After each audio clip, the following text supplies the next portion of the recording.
and welcome again to my physics online video lecture series. For today's video, I want to be discussing Maxwell's equations and maybe a little bit about electromagnetic waves. Basically, this is one of those summative lectures, if you will. You might recall that in my previous video, I introduced displacement current, which allowed us to fix one of the major problems encountered by Ampere's law. As a reminder, the displacement current is basically just defined as epsilon naught times the rate change of the electric field flux through a given surface, in the same way that carrier current is rate at which charge is moved through a cross section, e.g. of wire, for example. And generally speaking, your displacement current and your carrier current for a given situation tend to sort of add to the same value. So if you have a wire that's being used to charge the plates of a capacitor, so that there's an interruption in the carrier current, then it will follow that the sum of carrier current and displacement current together give you some constant value. And so this sort of remedies Ampere's law. And so what that gives us is what's called the Ampere-Maxwell law. So Ampere-Maxwell has this carrier current included, and so now you do the integral around a closed loop of B dot dl, and what you get is mu naught times the enclosed carrier current plus mu naught times the sort of enclosed displacement current, d phi e by dt. And reminder, what is flux? So flux in general of vector field, let's call it vector field V, capital V. The flux of that vector field, phi sub v, is defined as the integral of that vector field V dot dA. It need not be a closed surface integral. For Gauss's law it will be, but in the case of Ampere-Maxwell equation, or in the case of Faraday's law, it's not necessarily a closed surface, and in fact, generally speaking, it is not a closed surface. Okay, so this brings me to Maxwell's equations. Maxwell's equations basically are all now equations that we've sort of encountered previously.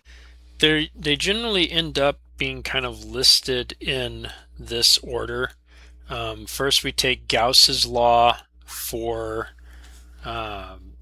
E fields, which is actually the first of these that we encountered. That's the one that says that the integral through a closed surface, a Gaussian surface, of E dot d area, E field dotted with differential area, gives you the enclosed charge. So we could say like Q enclosed, or Q inc over epsilon naught. The second of Maxwell's equations is also a Gauss's law. This is the first one is for E fields. The second one actually is for B fields. And again, you do the flux integral through a closed surface, B dot dA, and in this case you get 0. Third of Maxwell's equations is Faraday's law. So very often this one is listed next. Sometimes Ampere's law is listed next here. I don't know why Gauss's laws are always listed first. But Faraday's law, or the Faraday-Lenz law if you'd prefer, is the one that says that the induced EMF, when you change the flux, or when you change the magnetic field or change its orientation or what have you, the induced EMF is negative of the rate change of the magnetic field flux. So negative d phi sub b by dt.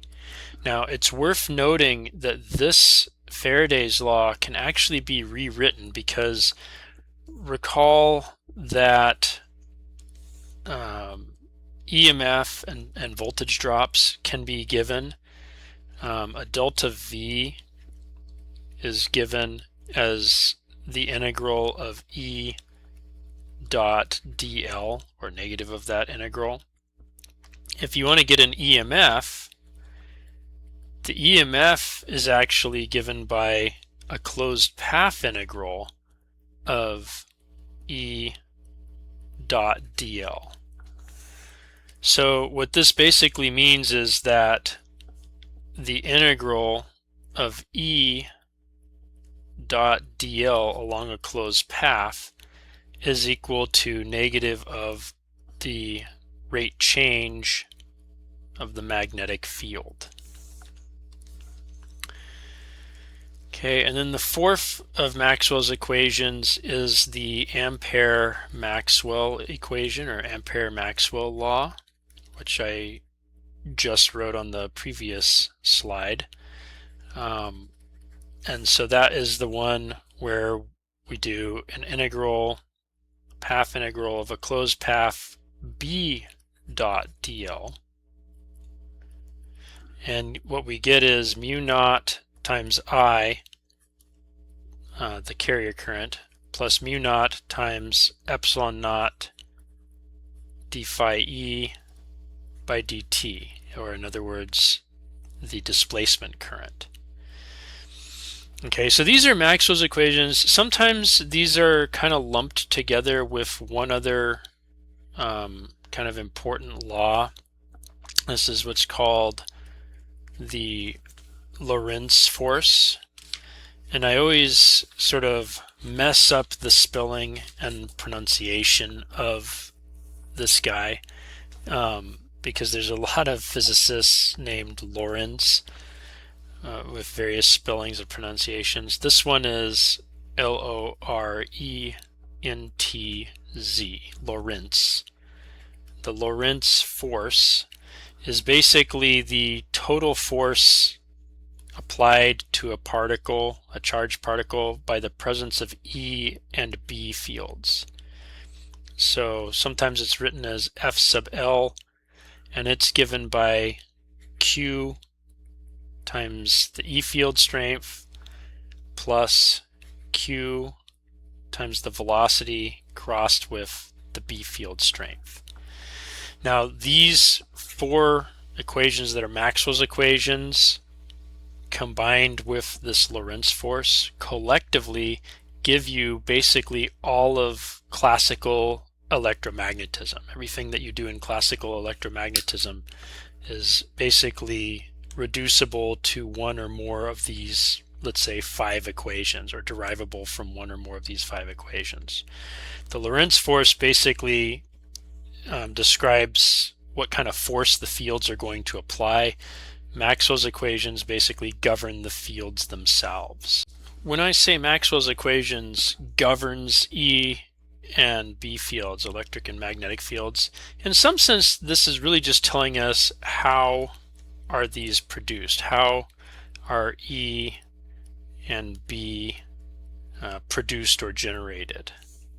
And therein lies the interesting subtlety of what Maxwell's equations are and why we call them Maxwell's equations. After all, if you look at this, you notice that somebody else discovered, let's say, 3.5 of these 4 equations. Maxwell came after Gauss and Faraday and Ampere-Maxwell.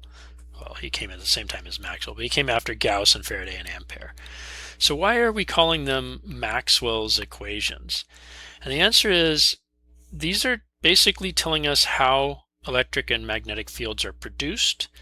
But up until Maxwell's equations and sort of the synthesis of these equations, the prediction would have been that you need a moving charge of some sort to produce a magnetic field, and you need a charge to produce an electric field, and that if you don't have a moving charge somewhere, then there won't be magnetic fields, and if you don't have a charge, you won't have any electric fields. So a moving charge is needed to have a magnetic field. A charge of some sort is needed to have an electric field. But Maxwell's equations actually make an interesting additional prediction, which is that after the charge has sort of disappeared, maybe you have a positron and an electron that annihilate and sort of disappear, there's no more charges left, you can still have an electric and a magnetic field that those two things had produced with no remaining source at that point. And the way that this works is via electromagnetic wave. In some sense, this means you have a wave without matter, or without matter moving to sort of propagate the wave. And more importantly, you can have an E and M wave without necessarily needing to have more and more source charges to produce it. And in fact, this prediction works out in modern physics in as much as the aforementioned annihilation process. You could have a positron, which is a sort of positively charged electron, and you can have an electron, and when the two of them collide with each other, they annihilate and vanish. And so you've removed these two source charges, and the result is that you actually produce more electromagnetic waves in doing that. But just moving the two of them together, you can produce some sets of electromagnetic waves. So how do Maxwell's equations predict electromagnetic waves? Well, let's go back to these equations, and you'll note that I sort of rewrote Faraday's law to have this E dot dl term in it. Looking at these equations, Gauss's laws essentially predict that charges can form the source of electric fields, that there aren't any monopoles to give us a source for magnetic fields, but we can also get magnetic fields from changing either an electric field or from moving a charge. And if you move a charge, you do change an electric field if you think about it. Just draw field lines and then move the charge from one location to another. You get a different set of field lines in the sense that they're a different location that they're kind of originating from and terminating on. So in some sense, what these last two equations are telling us is that changing a magnetic field can produce an electric field. And the Maxwell modification to Ampere's law, so the Ampere-Maxwell law, is basically telling us that changing an electric field can produce a magnetic field. So taken together, if you have a varying electric and magnetic field together, then the changes in that electric field can produce a varying magnetic field, and then the changes in that varying magnetic field can themselves produce and sustain an electric field. And so what you get is the propagation of an electromagnetic wave. And so that is sort of the power of Maxwell's equations. Well, that's all that I'm going to cover in this short video. It's not got any examples in it this time around. I just wanted to cover the basics of Maxwell's equations and what their prediction is. So hopefully you've learned a bit from this. and thanks for watching.